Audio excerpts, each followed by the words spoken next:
You have been told your whole life that you think too much, that you read too much into things, that you need to stop analyzing every word, every pause, every shift in someone's tone, that most people do not mean anything by the things that catch your attention, that you are creating problems that are not there. And then the thing you noticed turned out to be exactly what you thought it was.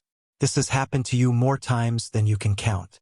You sensed something was off with a person before anyone else did. You caught a change in someone's behavior weeks before it became obvious to everyone around you.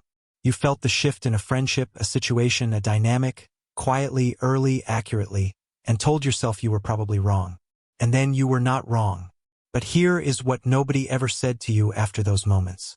Nobody pulled you aside and told you that what you were doing was not overthinking. It was reading. Accurate, detailed, unusually precise reading of people and situations that most people around you simply do not have the perceptual resolution to perform. The problem was never that you think too much.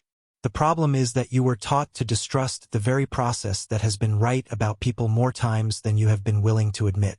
This video is about that process. What it actually is, why it works, and why the people who told you to stop were, in almost every case, the exact people your perception had already correctly identified as worth being cautious about. But before we get into the mechanism behind why your reading of people is more accurate than you have been given credit for, there is one specific type of situation where your perception is at its sharpest and simultaneously most dismissed by everyone around you. A moment you have lived through repeatedly that left you doubting yourself despite being completely right. We will get to that moment precisely. And when we do, you will finally understand why it kept happening and what it was actually telling you. First, here is what overthinking actually is, because the word itself has been used against you so many times that it is worth dismantling completely. Overthinking is the label that gets applied to pattern recognition when the person doing the recognizing cannot yet prove what they are sensing.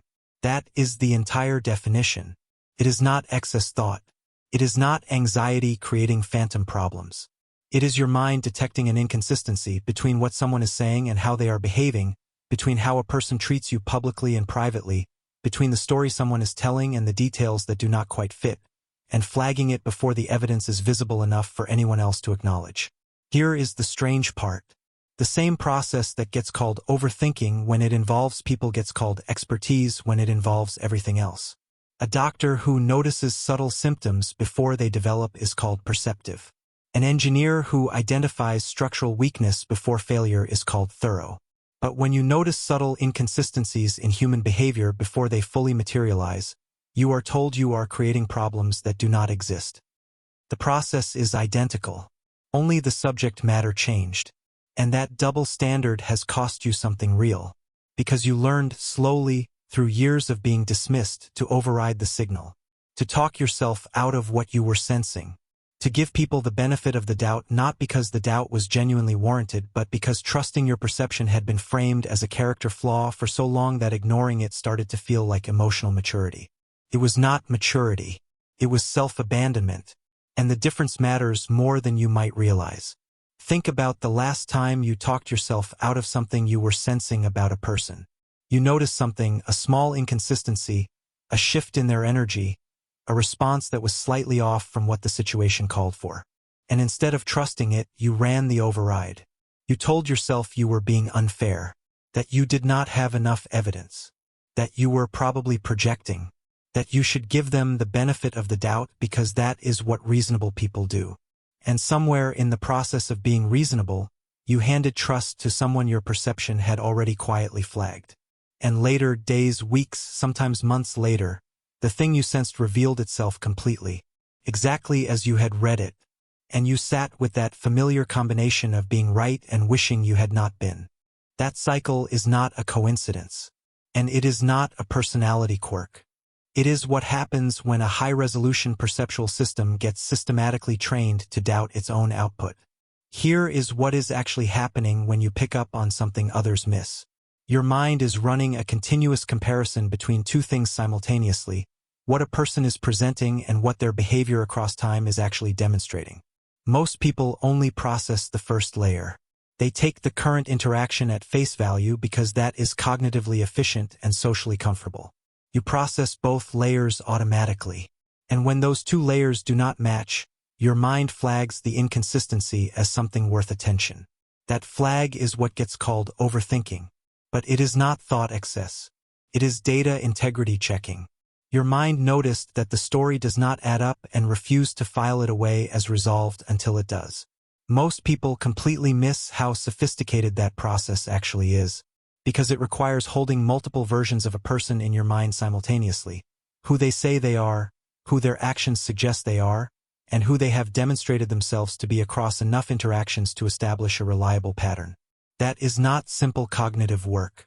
And the fact that you do it automatically without effort in real time, that is not a flaw in your psychology.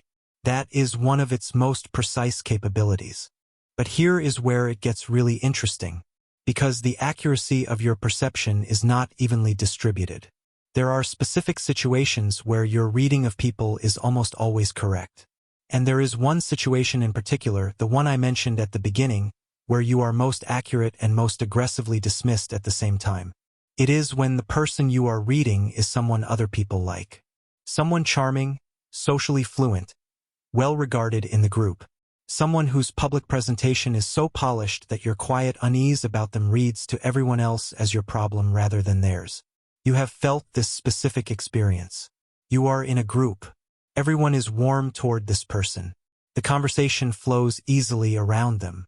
And you are sitting there with a low-level discomfort you cannot fully justify, because nothing they have done is obviously wrong. Just slightly off in a way that only you seem to be registering. So you say nothing, because saying something would make you the difficult one, the suspicious one, the one who cannot just relax and enjoy the company. And then eventually, not always but often enough to matter, the thing you felt in that room turned out to be the most accurate read in it. Remember the specific moment I described at the very beginning, being told you were reading too much into things, following that advice, and being proven right anyway. This is where that loop finally closes. Because what those repeated experiences were actually doing beneath the surface of each individual situation was building something in you that most people never develop at all. Every time your perception was accurate and dismissed, your pattern recognition library got larger. Every person whose inconsistency you detected before it became visible added another data point to an internal database that your mind references automatically in every new interaction. You are not starting from scratch with every person you meet. You are cross-referencing them against everything you have ever learned about how people behave when they are genuine and how they behave when they are not.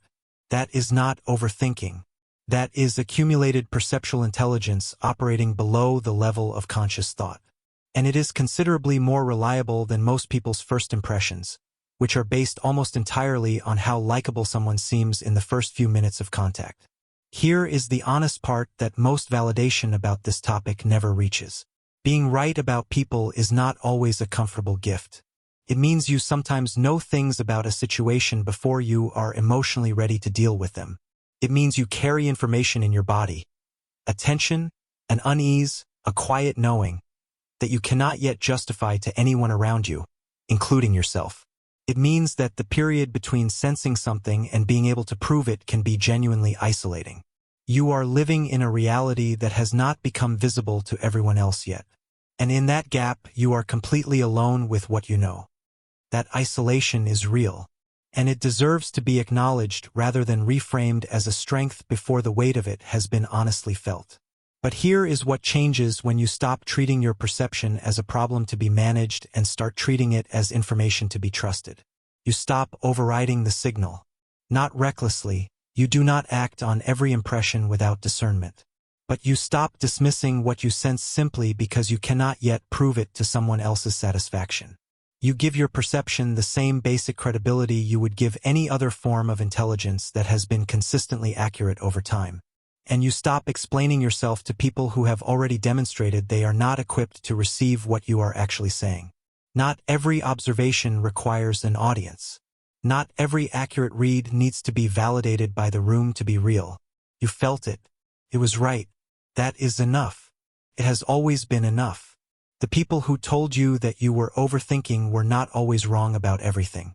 Sometimes a moment is genuinely simpler than your mind made it. Discernment means knowing the difference, not between trusting your perception and ignoring it, but between the signal that carries real weight and the noise that is just anxiety running without specific data behind it. always known it. The signal feels different from the noise. Quieter, more specific, less dramatic. It does not announce itself. It simply sits there, patient and certain, waiting for you to stop arguing with it. Trust it. Not because you are always right, because you are right far more often than you have been given credit for. And the cost of overriding accurate perception, of handing trust to people your instincts already flagged, of staying in situations your mind had already assessed correctly, is a cost you have paid enough times to know it is not worth paying again. You were never overthinking. You were reading, and the room was simply not ready for what you already knew.